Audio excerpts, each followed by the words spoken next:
Bruselas vuelve a escena y lo hace con una propuesta que, de salir adelante, afectaría directamente a la rutina de millones de trabajadores europeos. Implantar al menos un día de teletrabajo obligatorio a la semana, una medida que forma parte de un paquete urgente para hacer frente a la crisis energética derivada del encarecimiento del petróleo y gas en el actual contexto de guerra. El planteamiento es en apariencia sencillo: menos desplazamientos, menos consumo de combustible, menor presión sobre un sistema energético tensionado. Sobre el papel, una decisión técnica. En la práctica, una nueva apelación al comportamiento individual como herramienta principal para corregir un problema estructural, como en el coronavirus. Porque conviene recordar que esta misma Unión Europea, que ahora pide reducir los desplazamientos, es la que en los últimos años aceleró la transición energética con decisiones que incluyeron el cierre progresivo de centrales nucleares y de carbón. Decisiones estratégicas que hoy condicionan el margen de respuesta ante una crisis de suministro y que explican en parte por qué ahora se recurre una vez más al ciudadano. El borrador que la Comisión va a presentar a los líderes europeos no se limita al teletrabajo. Incluye también la posibilidad de cerrar edificios públicos en determinados momentos para reducir consumo, incentivar o incluso subvencionar el uso del transporte público y plantear ayudas directas a los hogares más afectados por esa subida de la energía. El petróleo ha aumentado más de un 50% y el gas cerca de un 85% desde el inicio del conflicto en Oriente Próximo. Las cifras explican la urgencia, pero no tanto el enfoque, porque de nuevo el ajuste recae en la vida cotidiana, en cómo trabajamos, en cómo nos movemos y cómo consumimos. Y eso abre un debate que trasciende lo económico. Durante la pandemia del coronavirus, los gobiernos europeos adoptaron medidas excepcionales que alteraron profundamente la vida de los ciudadanos en nombre de una emergencia. Hoy, salvando las distancias, el patrón desde luego resulta muy familiar. Ante una crisis se plantean soluciones que pasan por modificar hábitos individuales en lugar de revisar decisiones estructurales previas. Bruselas insiste en que el objetivo es claro: reducir la demanda energética sin frenar la actividad económica ni poner en riesgo los servicios básicos. También subraya que los Estados miembros podrán aplicar esas medidas sin distorsionar el mercado único. Sin embargo, al mismo tiempo pide limitar ayudas nacionales como las rebajas fiscales a los combustibles, como la aplicada aquí, en nuestro país, en España. Es decir, menos margen para los gobiernos, para que los gobiernos alivien el impacto, y más responsabilidad directa sobre los ciudadanos y las empresas. El teletrabajo, presentado ahora como una herramienta de ahorro energético, vuelve así al centro del debate, ya no como solución sanitaria como fue en ese momento de la pandemia del COVID, sino como instrumento de gestión de una crisis, desde luego muy diferente, pero con un denominador común: la adaptación del ciudadano como pieza clave de la estrategia. Y es ahí donde surge el debate, porque si las decisiones que han llevado a esta situación fueron políticas y estructurales, ¿por qué la respuesta vuelve a ser en gran medida individual? Una cuestión que de momento Bruselas no responde, pero que probablemente va a estar muy presente cuando los líderes europeos debatan la propuesta la próxima semana.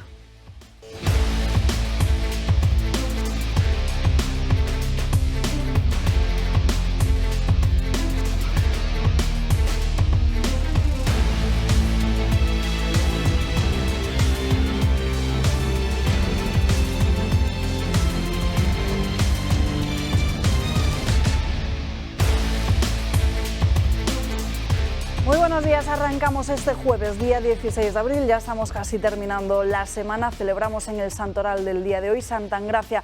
Muchísimos asuntos encima de la mesa, no solo esas nuevas medidas propuestas por Ursula von der Leyen, que ha comunicado, de las que ha informado en un primer momento el diario El País y que el resto de medios hemos podido confirmar a lo largo de estas últimas horas. Desde luego, medidas que no han pasado inadvertidas en el debate político de la jornada, tampoco para Yolanda Díaz, que esta misma mañana ha concedido una entrevista junto a Carlos Alsina en Onda Cero y ante las que ya se ha manifestado totalmente en contra, como es esa cuestión del teletrabajo. Enseguida veremos cuáles son los argumentos que da la vicepresidente del Gobierno, porque no solo de esto tenemos que hablar a lo largo de la mañana en un contexto nacional en el que estas jornadas siguen marcadas por lo que está sucediendo en el Tribunal Supremo, donde la corrupción del Gobierno al frente en el momento de la pandemia, desde luego sigue dejándonos muchísimas dudas. De momento la cuestión sigue dilucidándose en los tribunales, pero los medios de comunicación siguen contando diferentes informaciones y detalles que nos ayudan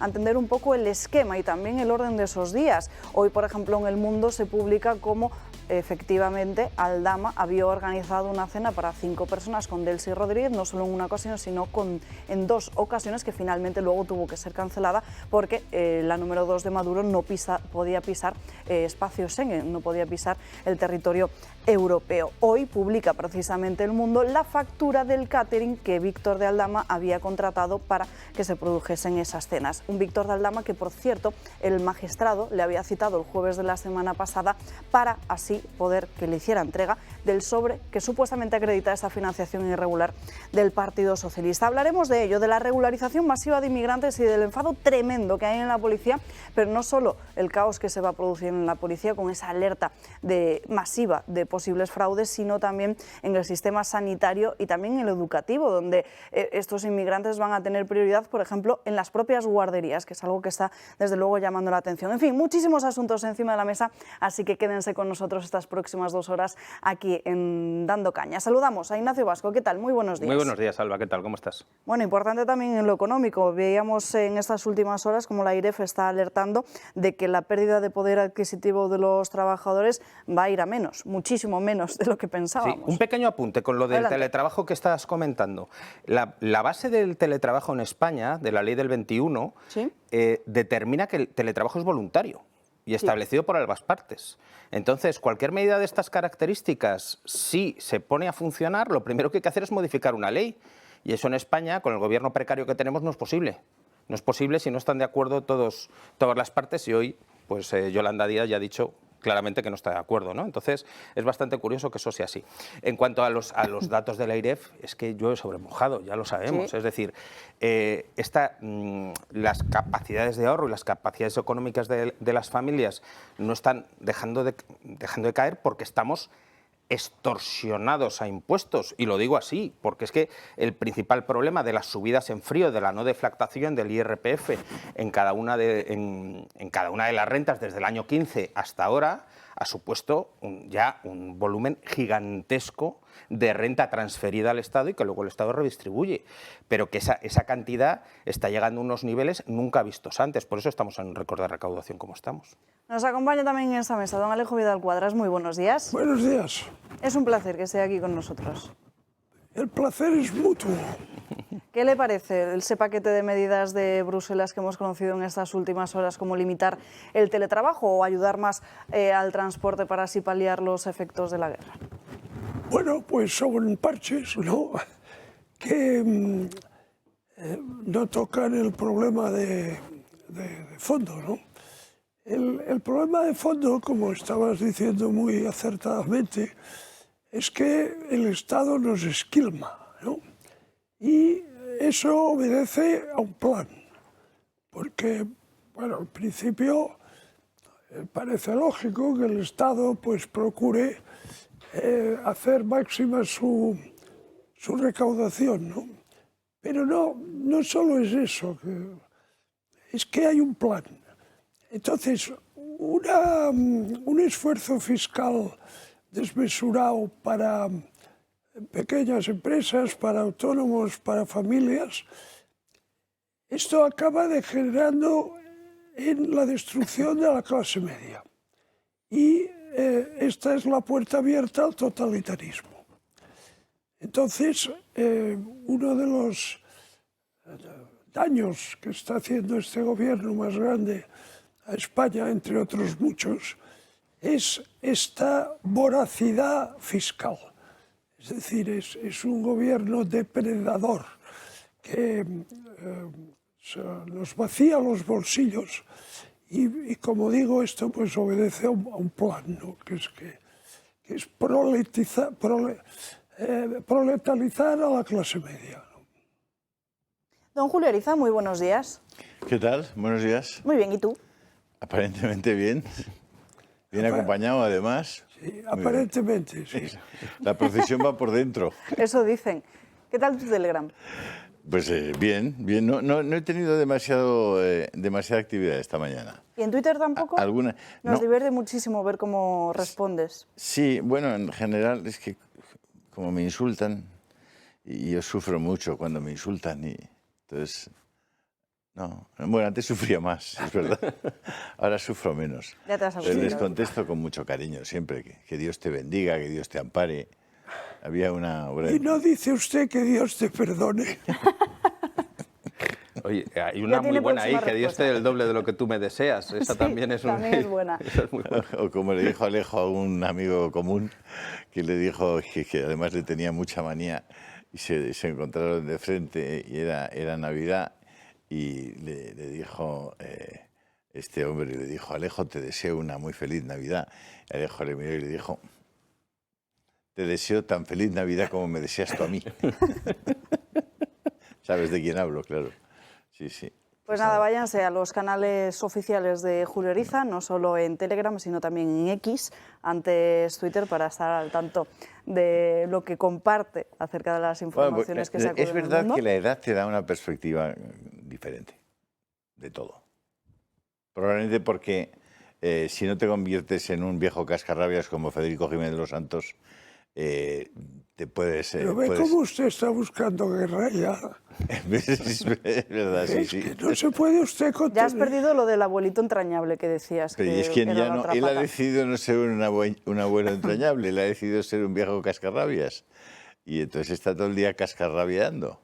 Bueno, lo que decía es que tienes una perspectiva diferente de las cosas, porque vas comprendiendo qué es lo más importante. Hasta que al final comprendes, en el último minuto, qué es lo único importante. Y en ese proceso te vas haciendo sabio. Sí. Y sobre todo No sé si estás de descubres... acuerdo, Alejo. ¿Estás de acuerdo?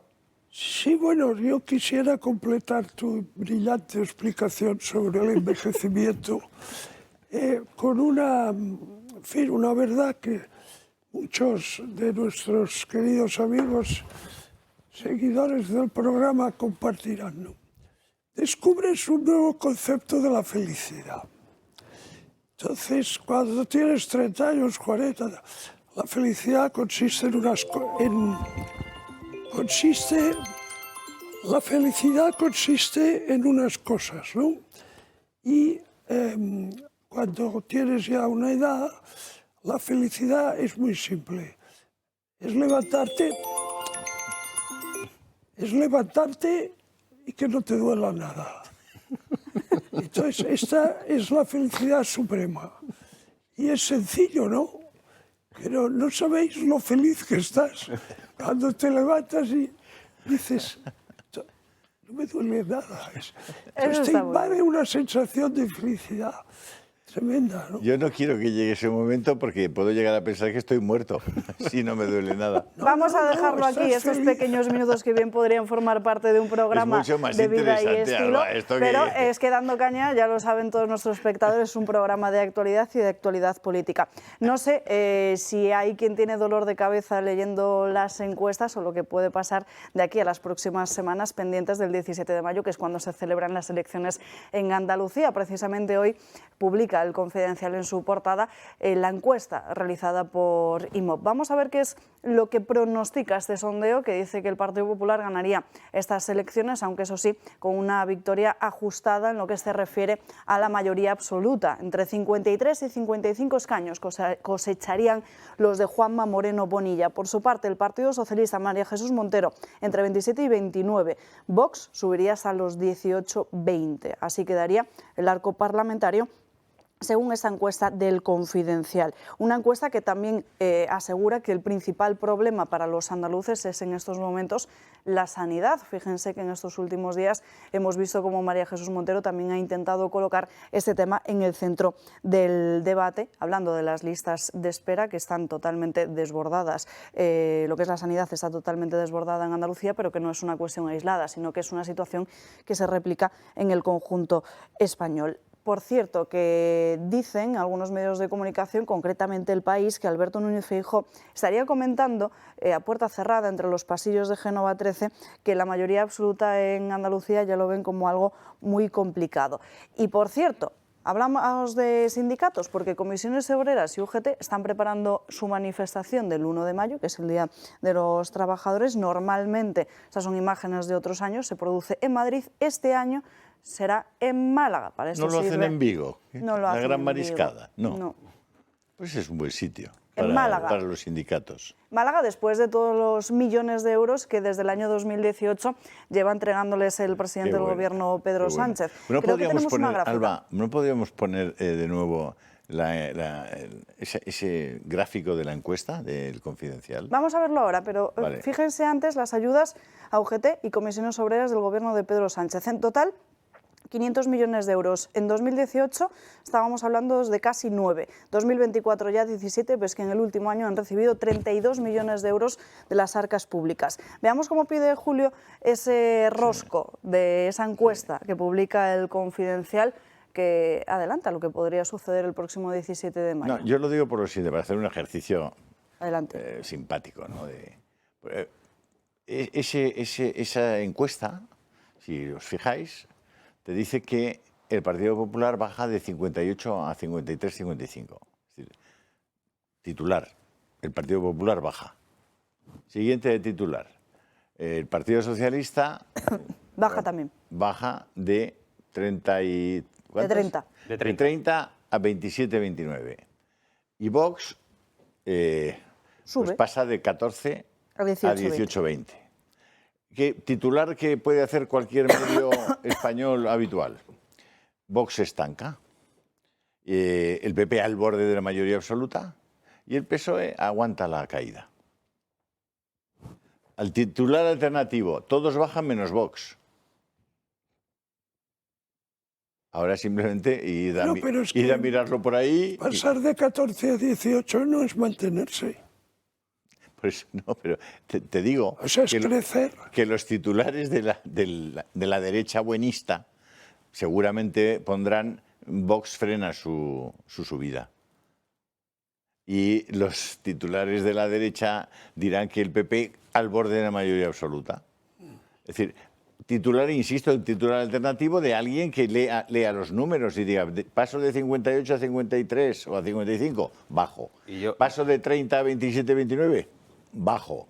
Subo de 14 a 18, 20, subo. Y yo añadiría ¿No? Julio, ¿O no? un titular más, Lo que que tiene que pasa- ver con que el PP está en el entorno de... Todas las encuestas le dan por encima del 40%, alrededor del 40-41%, y a Vox todas las encuestas le dan en torno al 20%. Es decir, la suma de PP y Vox supera con creces en todas las encuestas, en todos los escenarios, el 60% de los votos en Andalucía. Claro. Que para mí es un foco prioritario y principal, porque ha habido un cambio social y demográfico brutal en Andalucía que ha producido este volcado del sitio donde tradicionalmente nació el socialismo en España y el socialismo de Felipe González y desde donde venía, ¿no? Pero Bueno, dicho eso, porque- ¿cuál es el titular de quien ha hecho la encuesta? ¿Lo sabemos? Yo es que no Sí, lo sé. claro. Sí, que el PP al borde de la mayoría absoluta. Exacto. ¿Cuál es el titular? Sí, sí. No, vamos a ser exactos. Y el subtítulo. El PP acaricia la absoluta, batacazo del PSOE y Vox modera su ascenso. Entonces, ¿tú puedes hablar de batacazo del PSOE cuando pasas de 30 a 29 o 28? ¿Eso es un batacazo? No. ¿Tú puedes calificar el ascenso de Vox que pasa de 14 a 18 o 20? ¿Puedes calificar seriamente que modera su ascenso en un titular? Es decir, ¿estás transmitiendo la verdad de la encuesta, lo que te está diciendo la encuesta? ¿El PP al borde de la mayoría absoluta? Cierto. Probablemente no es el titular más importante del conjunto de esa información que te da la encuesta. Pero así se hace el periodismo. Sí, sí. Eso es lo que hay. Bueno, las encuestas todas son sospechosas. Las de Tezanos no son sospechosas. Esas no. Son cómicas. Pero las encuestas, bueno, pues las hacen empresas privadas y las encargan medios de comunicación, partidos. Los partidos normalmente las esconden, sus encuestas, porque no quieren dar pistas al adversario. Pero normalmente las encuestas las encargan medios de comunicación, ¿no? También las encargan las grandes entidades financieras, pero no las enseñan tampoco. Entonces las encuestas siempre son sospechosas, porque la encuesta es, por una parte, una información sobre el estado de opinión en un cierto momento pero también es un inductor de comportamientos. Sin duda. Porque qué duda cabe que un ciudadano ve la encuesta y eso en su subconsciente incluso, no tiene por qué ser consciente, le induce a un comportamiento. Por ejemplo, en el caso del PP, si la encuesta dijese Juanma Moreno revalida triunfalmente su mayoría absoluta, ¿qué pasa? La gente se va a la playa, acaricia, al borde. Oye, hay que ir a votar tú, que esto... O sea, que la encuesta es un inductor de comportamiento. O sea, y en el caso de Tezanos, pues... Bueno, pues es una muestra de sentido del humor, ¿no? Que también viene bien, ¿no? Reírte un poco. Sí, hombre, sería gracioso si no lo pagáramos todos los españoles con dinero público. Sí, Entonces sería bueno, un chiste pero, bastante interesante. Ya, pero digamos que el caso del CIS es un reflejo perfecto, no es el único, hay muchos, pero este es un reflejo bastante fiel de lo que es el sanchismo. O sea, el sanchismo consiste en saltarse cualquier convención democrática o cualquier asomo de decencia sin disimular. Porque si tú dices, mira mira qué pillo, pero qué bien lo disimula. No. Sánchez tiene como táctica, ¿no?, el hacer exhibición de la desfachatez. O sea, entonces es curioso porque como metodología es singular, ¿no? Por ejemplo, pongo de presidente del CIS a un miembro de mi ejecutiva, ¿no? Y todas las encuestas que hace son notoriamente falsas. Y ya está, se queda tan ancho. ¿Entiendes? Pongo en el Tribunal Constitucional a una marioneta mía y todo el mundo lo sabe, ¿no? Bueno, es como salir hoy... O sea, es una técnica curiosa. A mí me llama la atención porque es en la exhibición de la indecencia. O sea, es como técnica, ¿no? Sí. Otro ejemplo de esa exhibición de la desfachatez, la acabamos de conocer hace apenas unos minutos, que es en plena precampaña electoral. Volvemos a sacar la cuestión de la vivienda. El próximo martes, en Consejo de Ministros, el Gobierno va a aprobar, atención, el Plan Estatal de Vivienda. Se triplica la inversión, lo ha anunciado la ministra de Vivienda y Agenda Urbana, Isabel Rodríguez, esta misma 1.000 mañana. euros serán 3.000. Triplica la inversión, 7.000 millones de euros. Sí. Dice que ni un solo euro vaya a viviendas públicas o protegidas que en el futuro se vayan a privatizar. La vivienda vuelve a ser otro tema, el favorito de este gobierno antes de campaña. Esto tampoco es creíble, porque ¿cuánto llevan gobernando? 8 años. Sí. ¿Cómo está la vivienda? Mucho peor que cuando empezaron. Peor. Entonces ellos trabajan a base de anuncios, pero nunca realidades. Es decir, ¿qué te juegas que esto no se va a hacer? O sea, no se va a hacer. Pero que da igual. No se va a hacer. El problema con la vivienda es que no hay diagnóstico, es decir, hay una carga ideológica brutal, hay una lista de cosas que tiene que cumplir nuestra ideología y nosotros tenemos que plantear así, pero no hay ningún diagnóstico serio, no se ha hablado con los agentes del mercado, no se ha hablado con la gente inmobiliaria, no... lo primero que tendría que haber en este país es un ecosistema que permitiera construir. Si es que el problema que tenemos hoy es que la carga impositiva que tiene construir una vivienda, los riesgos que hay que asumir, no hay nadie que quiere invertir el dinero en eso. Es un chalao el que quiere invertir ahora mismo en construir vivienda. Y además no hay inyección de dinero público para hacer vivienda protegida o vivienda pública, entonces estamos en la tormenta perfecta. No hay absolutamente nada de oferta y la demanda no hace otra cosa que crecer, además regularizando inmigrantes. Entonces, y todas es las imposible. medidas que toman para que bajen los precios del alquiler y para que baje el precio de la vivienda, consiguen que los precios del alquiler se disparen y que la vivienda sea cada vez más cara. O sea, es una cosa asombrosa. Claro. O sea, porque vamos, o sea, es de una, no sé, de una incompetencia extrema. Porque congelar los alquileres, inmediatamente, claro, o sea, que suben. Bueno, los porque, alquileres nuevos Alejo, suben, pero porque ¿no? están Sí, pero como no se empeñados calculan en el INE, es decir, como en el... Julio. Perdón. No, acaba, por En el, favor. Claro, termine. en el subíndice de donde se mide el alquiler de la vivienda, solo se tienen en cuenta los alquileres que están en funcionamiento, no los alquileres nuevos. Es decir, hay una trampa en el cálculo del INE brutal que elimina toda esa subida que tú comentas. En el análisis transaccional, que es una forma de entender la psicología moderna, explican que hay gente que cree que todo en el otro está mal y en él está bien, o al revés, cree que en el otro todo está bien, entonces está mal. En el fondo, los nuevos comunistas, que son estos socialistas, le están diciendo constantemente a la gente, tú estás mal porque ese está bien. Esa es la clave. Tú estás mal, tú estás jodido, a ti te va mal, porque a estos les va bien. Entonces, a partir de ahí razona, ¿no? Y a partir de ahí legisla, a partir de ahí actúa, a partir de ahí gobierna. ¿Consecuencia de ese modo de entender el mundo? Que evidentemente puedes acabar quitándole mucho a los que les ha ido un poco bien y jorobándolos, pero vas a destrozar definitivamente a los que están abajo, que no van a poder ponerse a rueda de los que les va un poco bien. Bueno, porque es que el colectivismo, el socialismo, se basa en dos sentimientos, o en dos actitudes muy arraigadas en el ser humano, por desgracia, que son la envidia y la pereza. Entonces, el ser humano tiene una tendencia natural que hemos de vencer a base de educación, de voluntad, a no hacer nada, no dar golpe y llevar muy mal que al vecino le vaya bien.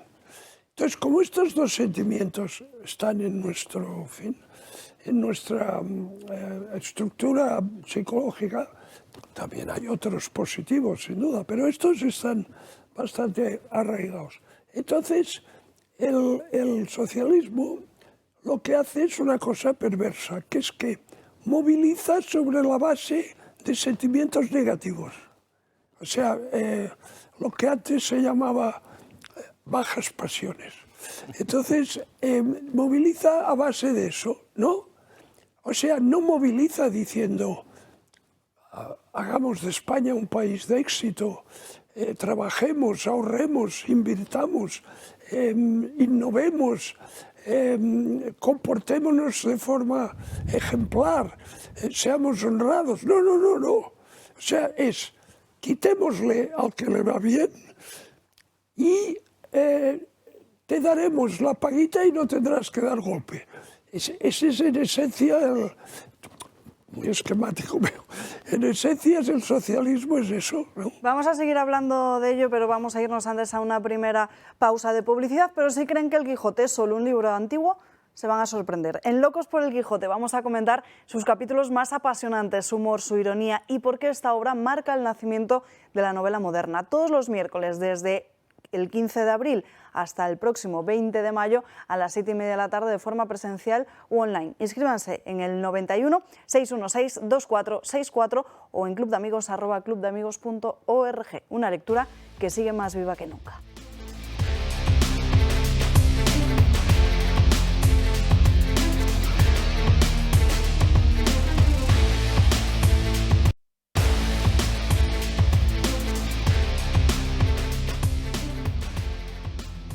La tensión en el Golfo Pérsico por el conflicto entre Estados Unidos e Irán ha provocado que las líneas de suministro logísticas en todo el mundo se hayan visto afectadas.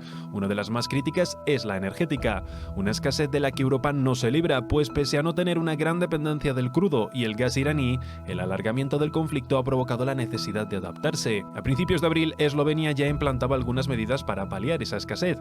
Ante esto, Bruselas aseguraba que el propio suministro no estaba en riesgo, algo que contrastaba tanto con el aumento disparado del precio del combustible como con las propias recomendaciones que se lanzaban para ahorrar frente a una crisis. Ahora esas posibles medidas pueden convertirse en una realidad que presentará la semana que viene la Comisión Europea en un borrador, un paquete de iniciativas que tendría como objetivo reducir el consumo de diversas formas. Por ejemplo, piden que las empresas intenten en la medida de lo posible implantar al menos un día de teletrabajo obligatorio a la semana. También valoran el cierre de edificios públicos cuando su uso no sea imprescindible, junto con la reducción del precio del transporte transporte público, incluso valorando la gratuidad total del mismo. Además, se buscaría implementar otras más tangibles a la hora de incorporar. Estarían enfocadas en ayudas para los hogares con bajos ingresos, junto con reducciones totales o parciales del impuesto sobre la electricidad.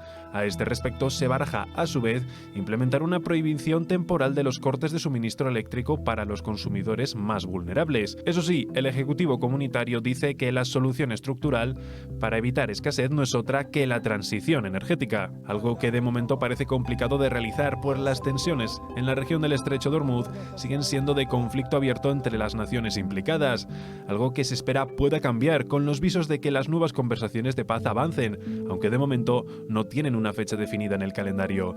Las que sí parecen estar algo más claras son entre el Líbano e Israel tras un primer acercamiento este martes, algo que apuntaban tanto Israel como Trump, pero que desde Líbano decían no tener información de esa nueva reunión entre los dos líderes. Dos conflictos que parecen seguir la estela de la paz, aunque sea una accidentada y bastante compleja de mantener.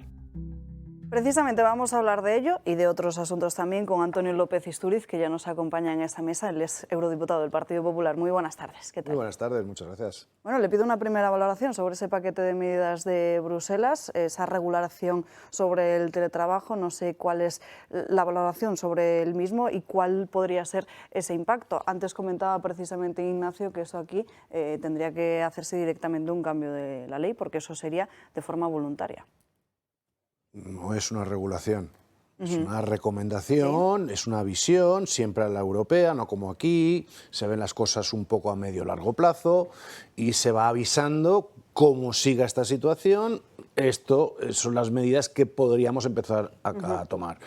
Mientras no la apruebe el Consejo Europeo, el Parlamento Europeo, en fin, los órganos correspondientes, pues evidentemente no entra como una regulación ni muchísimo menos. Dicho eso, también da un poco muestra toda esta previsión del trabajo que no estamos haciendo en materia de política exterior, porque tampoco es una competencia europea y entonces no reaccionamos como deberíamos ante las situaciones que se nos están planteando, no solamente en Oriente Medio, en Ucrania y en muchos sitios, ¿no?, donde Europa, debido a que no es todavía una unidad política, son los Estados miembros que siguen decidiendo, sobre todo en materias de defensa o de política exterior, pues está constreñida por esas decisiones de 27. Hay una gran discusión si va a ser decisiones tomadas por unanimidad o por mayorías cualificadas para poder avanzar más rápido en estas decisiones. En fin, se está moviendo todo porque, como ya decía Jamón en los años 50, la Unión Europea solo reacciona, solo avanzará con crisis, y estas crisis van fijando unas prioridades para todos los europeos. Ucrania queda un poco lejos para los miembros del sur, Oriente Medio queda a lo mejor un poco lejos para los del norte, poco a poco lo vamos poniendo de acuerdo y forjando eso. Ahora, insisto, la ausencia de Europa de las grandes decisiones provoca también pues, que tengamos que estar pues, contemplando la toma de medidas que preferiríamos evitar, claro, lógicamente. Me gustaría preguntarle por la estrategia energética de la Unión Europea, si considera que está siendo la acertada. Nunca hay nada absolutamente acertado en estas cuestiones. Creo que la aproximación con la transición, el Green Deal, en su justa medida, puede ayudar, porque estas energías alternativas pueden no hacernos ser tan dependientes de los combustibles fósiles, y se demuestra que al primer problema que hay, que lo hubo con Venezuela, lo ha habido en el Estrecho de Hormuz, en fin, las grandes reservas de petróleo del mundo o de gas, bueno, pues se demuestra acertado ese paso. Ahora, confiarlo todo también a lo otro, pues tampoco. Yo tengo por aquí un anuncio, el Green Deal, tal y como se discutió en la legislatura pasada, ahora todo el mundo habla de competitividad. Ahora estamos hablando, no digo de todo lo contrario, lo que se ha conseguido, bienvenido es, pero dejemos ya respirar a nuestra industria, dejemos respirar a nuestra agricultura, ganadería, etcétera, etcétera. Ese es el planteamiento que ahora en Bruselas está primando, ¿no? Es decir, ¿por qué? Porque han cambiado las mayorías. Es decir, ahora es una mayoría de centro-derecha, de derecha en el Parlamento Europeo, y eso se nota también en la Comisión Europea y en las propuestas que se van haciendo. Por eso digo que la palabra es competitividad. que yo creo que se ajusta más a la realidad de este avance europeo. Y también con la energía nuclear como un papel clave. Aquí, Que por ejemplo, lo vimos con el apagón. cierto ahora es verde. La energía nuclear, ¿no? Alejo, no puedo más que simplemente decir que tengo aquí a un doctor en la materia. Decir, bueno, pues, en fin, hemos estado durante décadas, ¿no?, cantando todos los problemas de la energía nuclear, los peligros, tal y cual, y ahora de repente, de un día para otro, porque le convenía a algunos países, como Francia, Alemania y compañía, la energía nuclear es verde y es buena. Mientras España está haciendo todo lo contrario. Y está cerrando centrales nucleares cuando todos los demás están mirando cómo abrir más. Pero bueno, como tantas otras cosas, ¿no? Ignacio. En esta línea de la competitividad, de este punto que estoy muy de acuerdo con esto y que entiendo que también viene alineado con las líneas maestras del plan Draghi, ¿no?, de la idea del plan Draghi y de cómo Europa tiene que reinvertir para crecer y para ser competitivo y para dejar de estar, bueno, lo que nos encontramos en la pandemia, ¿no?, que nos dimos cuenta de pronto que habíamos delegado en otras regiones del mundo toda nuestra actividad industrial y no teníamos cómo recogerla. Pero realmente esto no se está llegando a poner en marcha o no está yendo a la velocidad que parece que necesitamos por todas las cosas que nos están pasando en el mundo. ¿Cuáles van a ser los siguientes pasos ahí para que realmente la competitividad, los ciudadanos europeos percibamos que está en el centro del debate político en la Unión Europea? La velocidad, con toda la razón, es queja nuestra, de todo y de toda la sociedad europea, ¿no? Sobre todo los tiempos que corren, ¿no?, donde todo es inmediato, aquí y ahora, ¿no? La Unión Europea, quiero recordar, y lo he dicho al principio, sigue sin ser una unión política. Tenemos que tener en cuenta la opinión de Malta como la de Alemania, de 27 Estados miembros, por cierto, en algunas incluso tratados comerciales e incluso la opinión de parlamentos regionales. Aquí cuanto más mejor. Garantías todas, desde el punto de vista democrático, de que todo el mundo se ve reflejado al final en estas posiciones. Problema es la lentitud en la toma de decisiones. No puedo contrarrestar ese dato, es que es fehaciente, en fin, y forma parte de la propia construcción europea. Tenderemos al futuro, vamos simplificando las materias. Vuelvo a insistir, las crisis, muy bien traída, la crisis del COVID. Me acuerdo perfectamente cuando se cerraron las fronteras, cosa que ahora, por cierto, amenazan con hacer con España, con el tema de la regularización masiva de inmigrantes, pero bueno, eso es otro tema. Pero aquí se pueden cerrar fronteras, y se hicieron durante el COVID, y sin avisar un Estado miembro al otro, se cerró fronteras, aquí todo el mundo contento, no pasa nada, hasta que al cabo de 3 semanas se dieron cuenta todos de que como no pasaban ni alimentos ni medicaciones, ¿qué pasó? Que de repente los supermercados de Europa estaban en peligro de ser desabastecidos. Y entonces todos vinieron corriendo a llorar a Bruselas, hay que arreglar esto, el problema que hemos creado, por supuesto, los Estados miembros. Por cierto, España fue la primera en cerrar la frontera a Francia sin avisar, y luego, pues, en fin, en Bruselas se encuentran las soluciones, pasillo verde, una nueva política de transportes, una nueva cuestión también de regularización del tema de fronteras, no solamente para migración, sino también para productos, ¿no?, y una ampliación, y esto es muy importante para lo que estamos hablando ahora, del mercado interior, que sigue siendo todavía un mercado interior imperfecto. No es lo que quisiéramos. Pero también, mientras avanzamos, también vigilando un poco nuestras fronteras.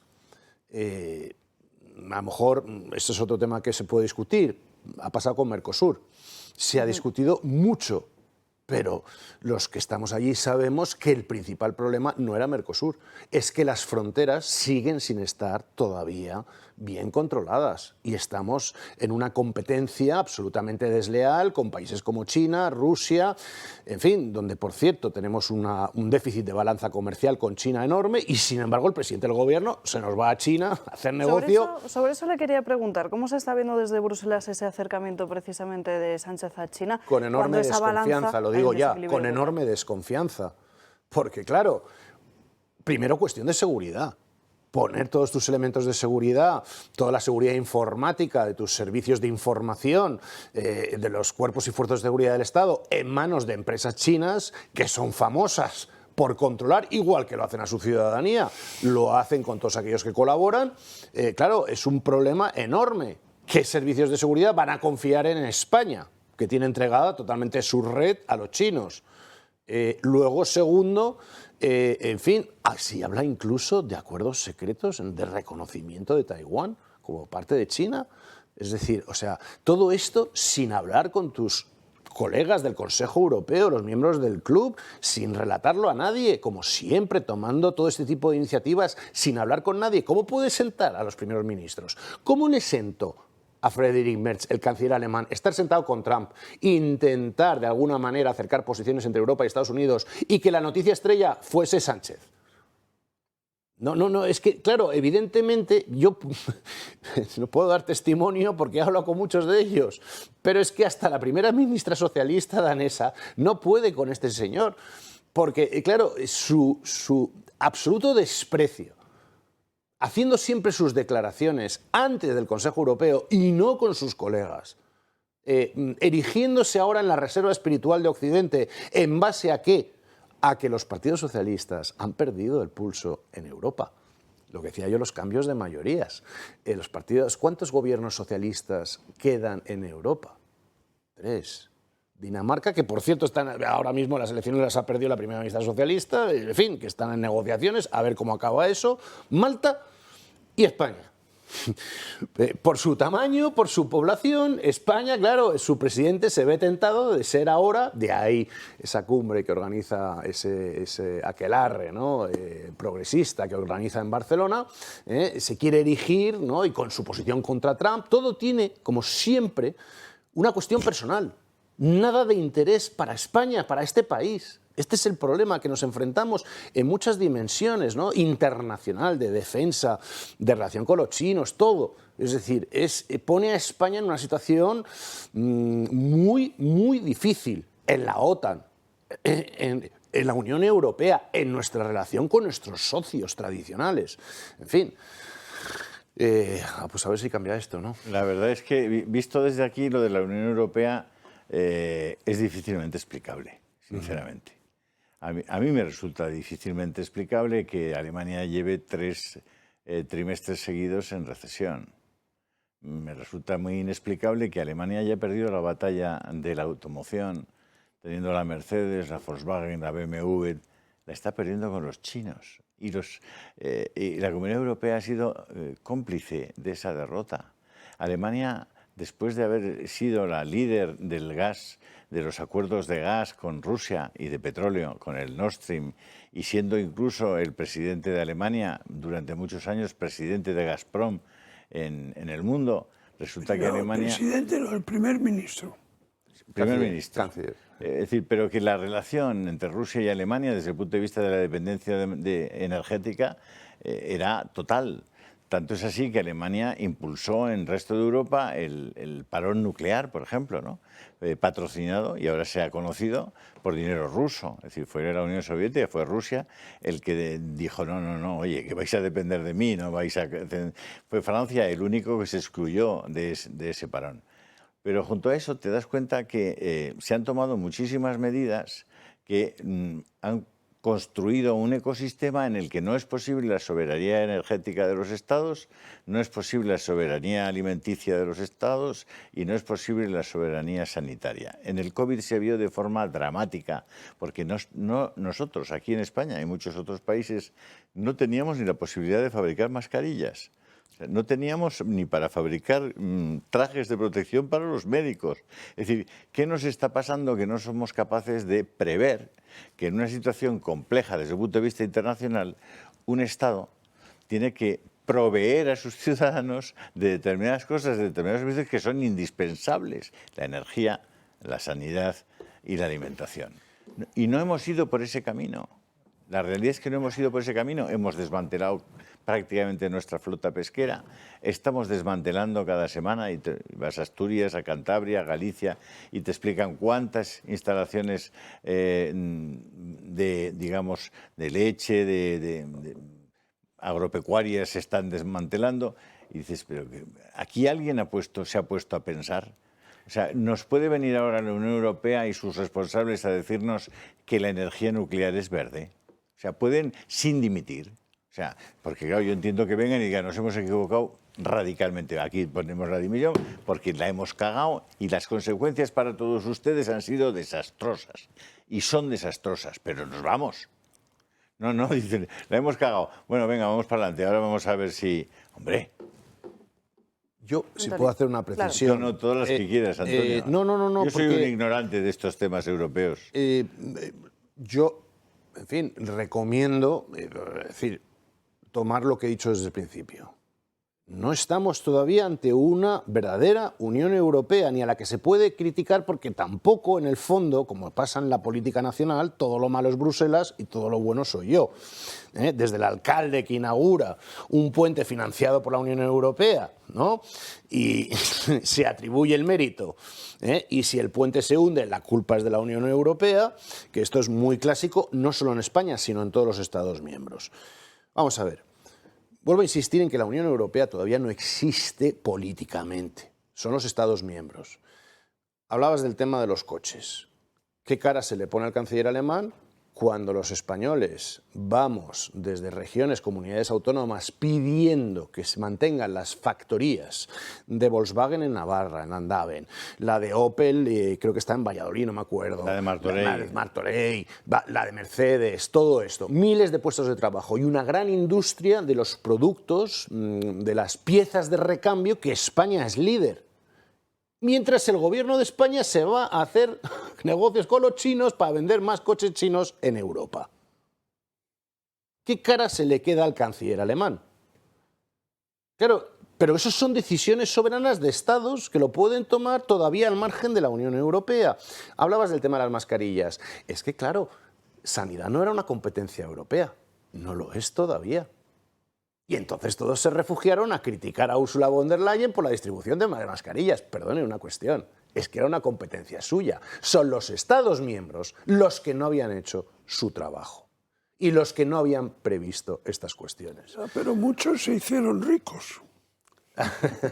No hemos podido saberlo porque los documentos que nos da von der Leyen están todos tachados. Con lo de Pfizer, ¿no? Con lo cual no podremos saber bien. Luego, y aquí en España también, tú dices del que gobierno de ese momento. No hay una unión política, pero sí hay un criterio político que ha consistido en que, oiga, usted o es woke o no le damos un céntimo.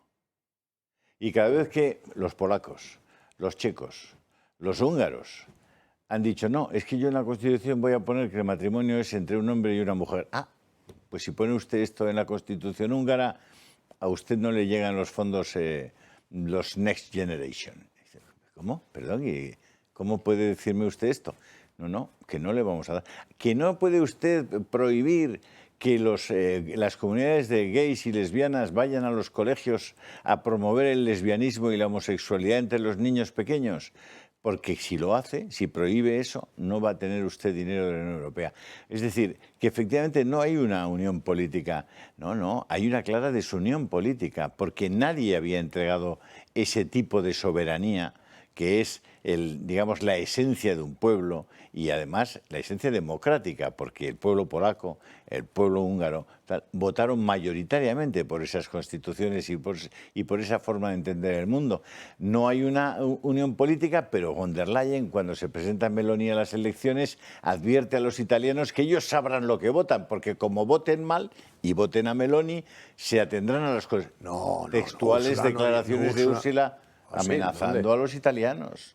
Textuales. Es que me he quedado sin batería. No quiero hacer aquí de abogado de Ursula von der Leyen, ¿eh? O sea, vamos a ver las cosas. Pero es que sí que es de mi partido, que yo la conozco, que tiene un rol muy complicado en toda esta materia, como todos los presidentes de la Comisión Europea, porque realmente no son elegidos directamente y tienen que tomar decisiones y dar la cara por 27 Estados miembros que cuando vienen mal dadas se esconden detrás de ella, también. Claro. Y cuando vienen buenas, yo anuncio en rueda de prensa nacional lo bueno que soy. Pero eso no solo pasa en España, eso pasa en todos lados. No estoy aquí para defender a Ursula von der Leyen. No, pero Antonio, ¿tú concibes que se pueda decir a Polonia yo no te envío dinero si tú pones esto en tu Constitución? No, estos son anuncios de negociaciones, bravatas y tal y cual. No se impuso en ningún momento. La única que al final se ganó a pulso el tema de la congelación de fondos fue Hungría con la cuestión de Ucrania.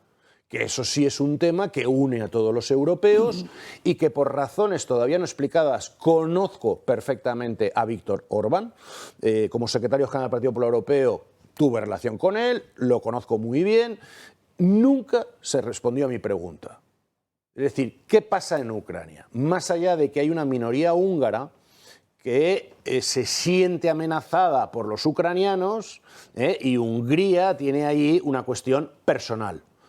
Más luego ciertas políticas, como se ha descubierto ahora, por ejemplo, de filtración de reuniones del Consejo Europeo al ministro de Asuntos Exteriores ruso, Sergei Lavrov, o al presidente de Rusia, Vladimir Putin. ¿Vale? Entonces, ahí sí se produce en la práctica una congelación de ciertos fondos, ¿no?, de Next Generation y tal y cual, a Hungría, pero con casos demostrados, no por declaraciones. Pero Antonio, y a Polonia, Georgescu, ¿qué había hecho para que le impidieran ser candidato a unas elecciones que tenía ganadas en Rumanía? Ursula von der Leyen no puede evitar que nadie sea candidato, de la misma manera que tiene que poner buena cara, aunque el primer ministro de un país, y no voy a decir cuál, no le caiga bien. Ella tiene que poner buena cara, porque si la pone mala, al día siguiente los mercados van a por ese país. Tiene una responsabilidad. Independientemente, Ursula von der Leyen no tiene amor por 27 primeros ministros de la Unión Europea. Lo digo porque también se decía de uno en particular. No, en absoluto. Tiene su relación humana y normal y tiene mayor aprecio y desprecio por unos y por otros. Porque los hay para todos los gustos, como entenderán. Lo que pasa es que ella no puede demostrar públicamente su desprecio o lo que piensa realmente de ese personaje. Le pasa también a los demás primeros ministros. ¿Están muy enfadados, por ejemplo, con el presidente de España por la actitud que está llevando? Sí. ¿Lo pueden decir en público? No. Son miembros de un club muy exclusivo en el cual yo no te saco tus problemas para que tú no me los saques luego también a mí.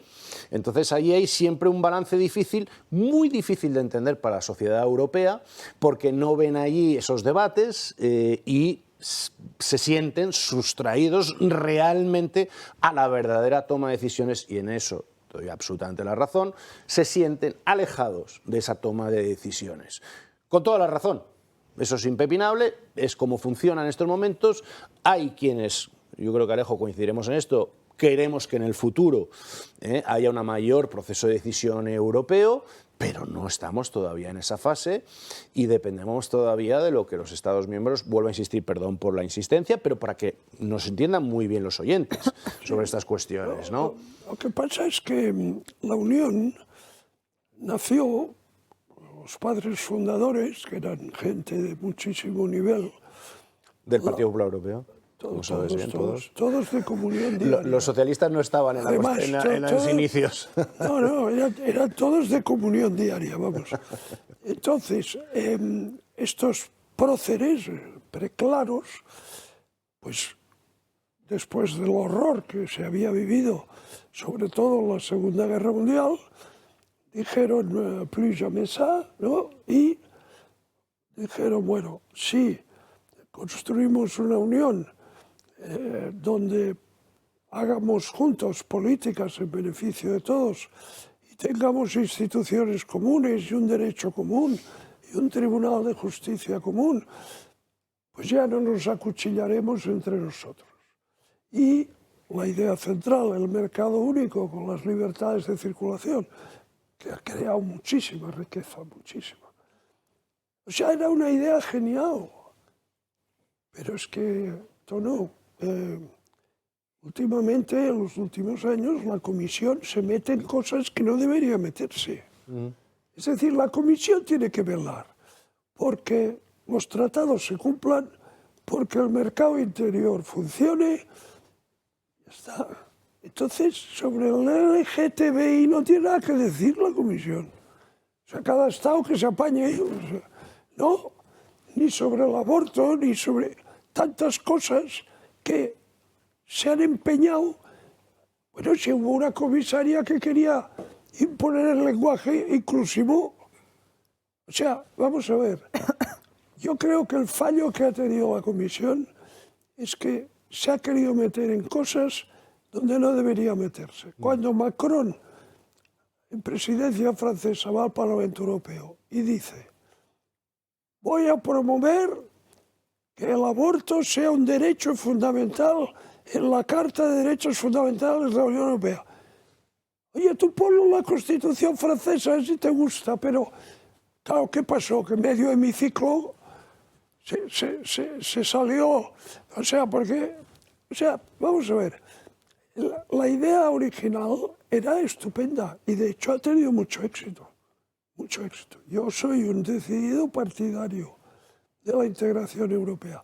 Pero cuidado, no de anular las soberanías, Claro. sino de ponerlas en conjunto para hacer juntos aquello que haciéndolo juntos beneficia a todos.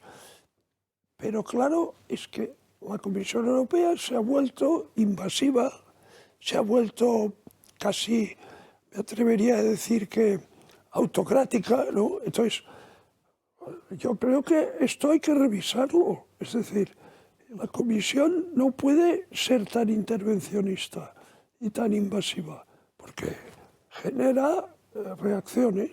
Tú mismo lo has dicho, la composición del Parlamento ha cambiado. Creo que Antonio tiene mucho que decir de eso, pero tendrá que ser tras una breve pausa de publicidad. Enseguida estamos de vuelta. Me quedo con el ojo.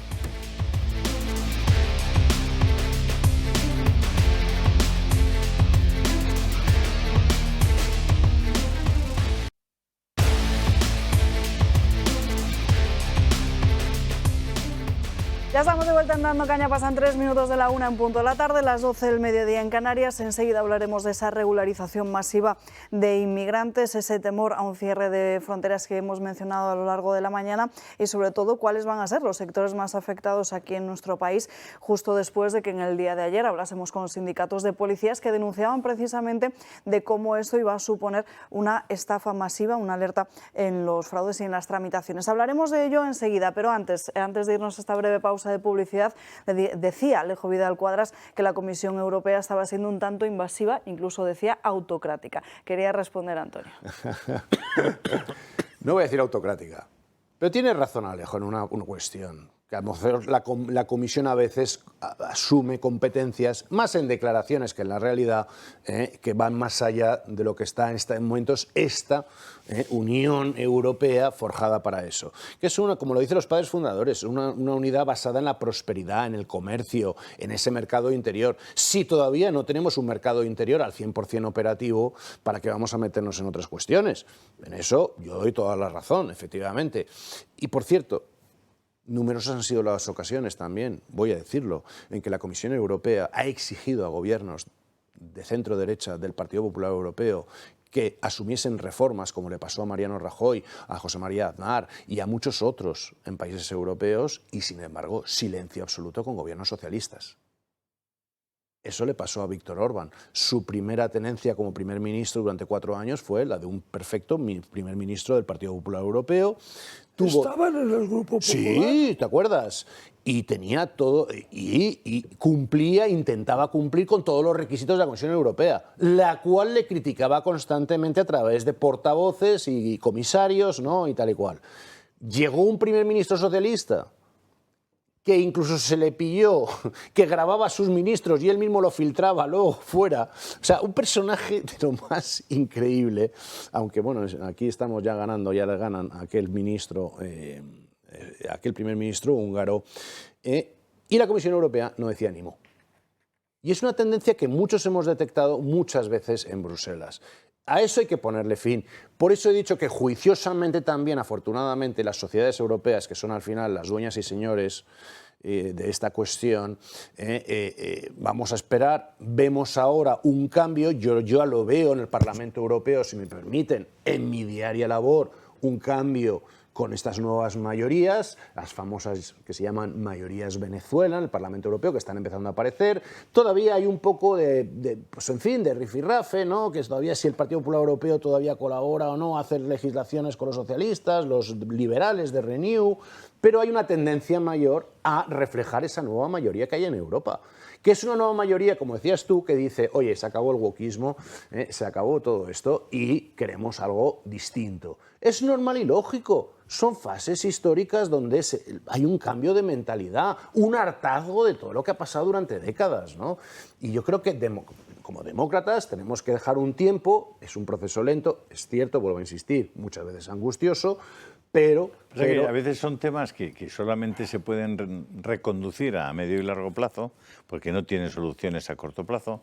El caso de la energía y vamos, en los planes estratégicos de la energía en Europa son una clara manifestación de que ahí la gente no sabía por dónde ir, es decir, que se equivocaron radicalmente. Pero el caso de la inmigración, ¿no? Pues, claro, el caso de la inmigración está resultando que, de nuevo, Europa, además de decir que la energía nuclear es verde, también dice ahora que es que hay que cerrar las fronteras. Y cuando Sánchez hace las regularizaciones y las naciones, le dicen a Sánchez que le van a cerrar la frontera de Francia o de... Hombre, a ver, ¿no se lo podían ustedes haber pensado antes? ¿Saben ustedes los problemas que estamos teniendo? A la espera de que el pueblo español decida el año que viene por una opción distinta y una vuelta a la normalidad de las relaciones de España con la Unión Europea, con la OTAN y con sus socios. Pero no es culpable Ursula von der Leyen, no es culpable el francés, no es culpable nadie. Es decir, aquí soberanamente se escoge a los gobernantes, como pasa en el resto de países. Yeah. Vuelvo a insistir.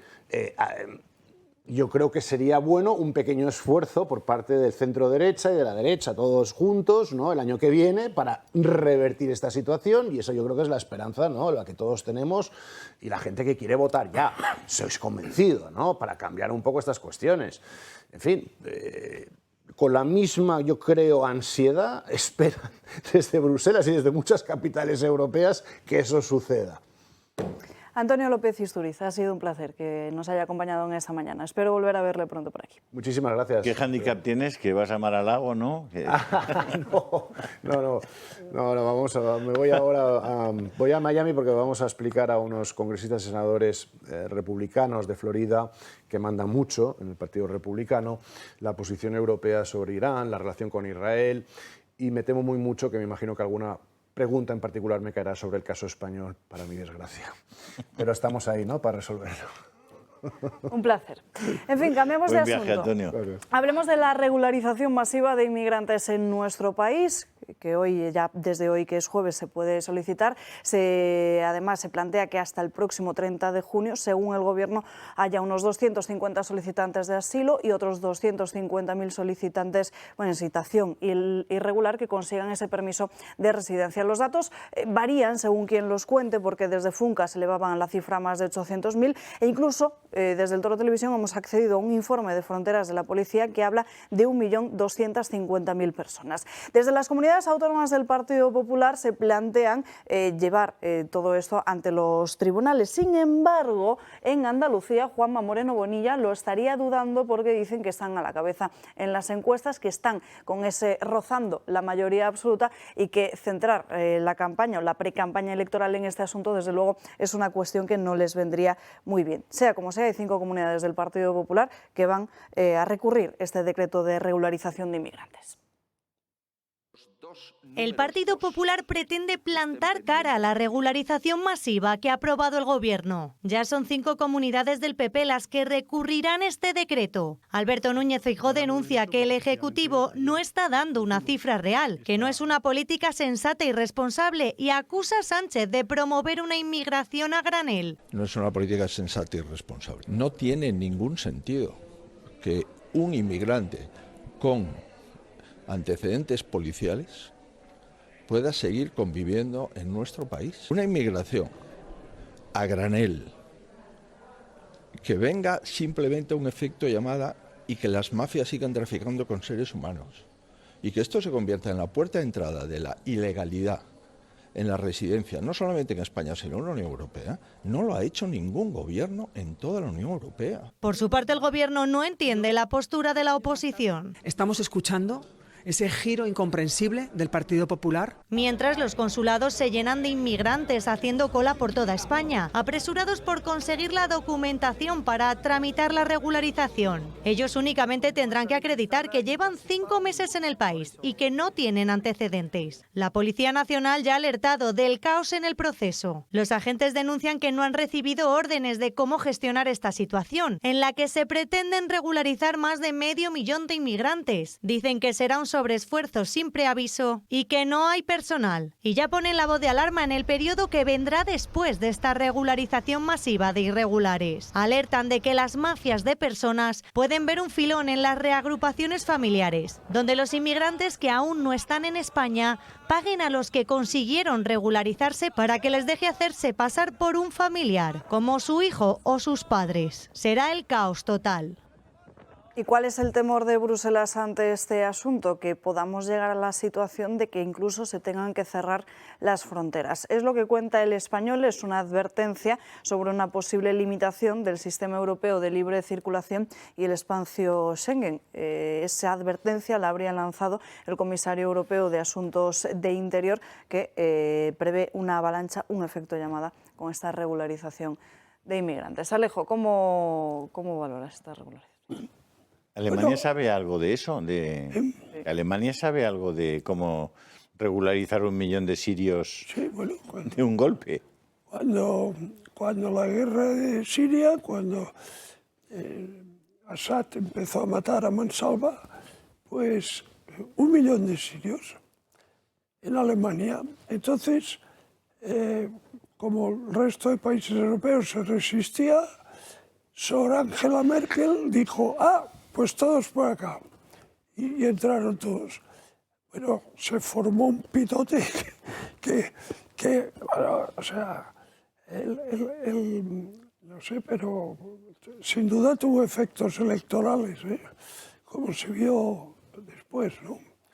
Entonces, Sánchez lo ha hecho sin consultar a nadie.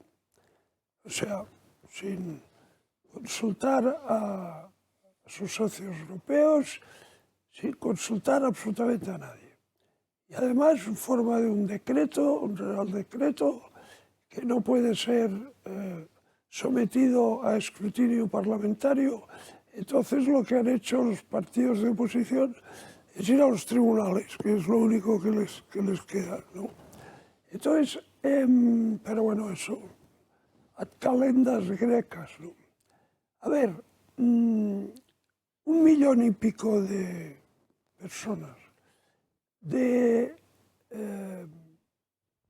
norte de África, África subsahariana y Próximo Oriente y Hispanoamérica, de golpe en un país, en un sistema de servicios públicos, en una estructura social, es un acontecimiento traumático. Traumático. Porque inmediatamente todas estas personas van a querer ejercer sus derechos en un estado de bienestar como el español, que, bueno, veremos este shock cómo lo aguanta. Aparte de que es obvio que, tal como lo han planteado, se van a colar muchos delincuentes y muchos yihadistas. Ojo al parche, ¿eh? Entonces, ¿y quién responde luego cuando pasa algo? ¿Quién responde cuando nadie. Uno de estos señores con un cuchillo asesina o viola o tal? ¿Quién responde? O sea, los que han permitido esta situación no van a tener ninguna responsabilidad. Es decir, es que eso es lo que no puede ser. Es lo que no puede ser. Por eso decía yo antes, oiga, ¿la energía nuclear es verde? Lleva usted 40 años jorobándonos la vida. Vale, es verde, de acuerdo, bueno, pero váyase a casa por lo menos, no le metemos en la cárcel, pero váyase a casa. ¿Y estos que están haciendo esto ahora? ¿Qué va a pasar cuando se vayan y empecemos a comprobar los efectos de sus decisiones? Bueno, y después, fíjate tú, lo que hay detrás, que es una cosa de locos, es una cosa demencial. es cuando la joven Irene Montero dice a grandes gritos que esto es estupendo porque hay que sustituir a los españoles por los emigrantes porque los españoles somos fachas. O sea, esto lo dijo. Sí, sí, sí, está documentado además. O sea, el gran remplacement es su política. O sea, entonces, vamos, estamos en manos de dementes. Pero esto va a provocar un verdadero caos en España, lo decíamos al inicio de este programa, en lo que se refiere a servicios sociales, la sanidad, con esos datos de listas de espera que les hemos estado contando en estos días, también en la educación, o incluso se hablaba cómo estos inmigrantes van a tener prioridad también en las guarderías, Ignacio. Sí, es que es tremendo. Yo creo que el primer punto y más importante es que se hurta el debate político. Es decir, hacer un real decreto, ni siquiera un real decreto ley, que es lo único que sabe legislar este gobierno, hacer un real decreto para que no pase por las Cortes y que automáticamente tenga su aplicación es una barbaridad ante un hecho de estas características. Dos, si yo económicamente he cedido la gestión de la sanidad y la educación a las comunidades autónomas, lo primero que tengo que hacer ante una regularización de este tipo es dotar económicamente para que se puedan dar los servicios en condiciones. ¿O qué pasa? ¿Que estos señores los vamos a regularizar, que es lo que plantea siempre la izquierda con la inmigración, porque se les llena la boca, pero son ciudadanos de segunda, lo plantean como ciudadanos de segunda? Vienen a trabajar, y esto no son palabras mías, vienen a trabajar para recoger la fresa. No, señores, estos señores, si tienen las capacidades para poder competir en el mercado laboral, podrán tener cualquier puesto dentro del mercado laboral si vienen legalmente. ¿Por qué narices le tenemos que dar los trabajos que no quieren los españoles? Si vienen, que vengan como ciudadanos de pleno derecho y que vengan a trabajar, que es lo que tienen que hacer. Y si esas personas que yo pongo en las comunidades autónomas y se van a regularizar, que por cierto ya están, es decir, todos esos servicios en la sanidad universal y en la educación universal se los estamos dando ya, ahora se los vamos a dar con luz y taquígrafos, pero no vamos a dotar las cantidades económicas necesarias para que eso se pueda hacer, porque tiene mecanismos el Estado. Si no tenemos ni siquiera presupuestos generales del Estado, ¿cómo narices lo vamos a hacer? Y al final, todo esto es buscar el titular para que todo el mundo se retrate, y el gobierno se pone de perfil. O sea, el gobierno está sistemáticamente de perfil porque no quiere que haya un debate público donde tiene que haber lo que es en el Congreso de los Diputados. Es decir, si tú quieres hacer una regulación de este tipo, hace un real decreto ley, saca los apoyos para poder hacerlo y haz la regularización.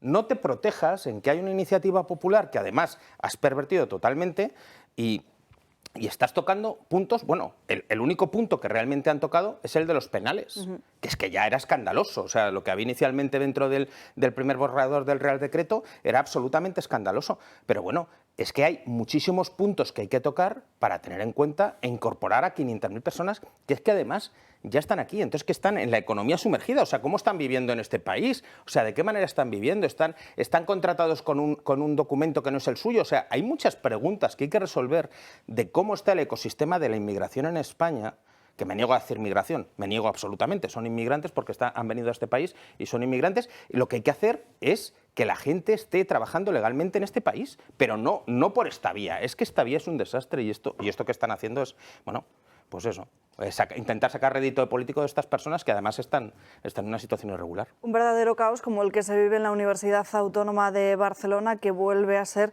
el eje de la actividad independentista. Es una de las últimas denuncias que realizan desde la Asociación Juvenil Sacabat. Tenemos conexión con su vicepresidente, con Carlos Caballero. Muy buenas tardes. Buenas tardes, ¿qué tal? Gracias por la invitación. El gusto es nuestro porque además tenemos que sumarnos a esa denuncia de Sacabat con que la Universidad Autónoma de Barcelona permite actos en los que directamente se hace apología del terrorismo. ¿Qué es lo que ha pasado ahora?